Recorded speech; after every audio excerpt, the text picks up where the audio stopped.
Ungamatona matere. Atichi. Ai, kaidete.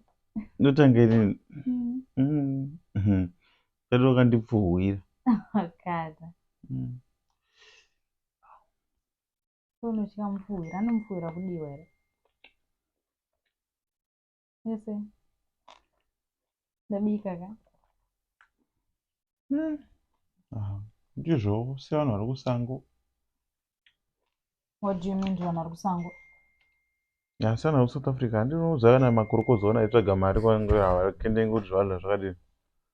Kuri kusango hakusi kumba kuno. Saka pofananidza chikafu chandabika nechikafu chemakorokoza nje. Kiki wandibvunza kuti chikafu chiri sei ndikati si vanhu vari kusango ndizvowo. Hatisi kuZimbabwe kasi tiri kuno kuSouth Africa kwatinotsvaga mari. South Africa kufanira kudyiwa chikafu hachinake. Ndochawabika zveshe. Chekumakorokoza.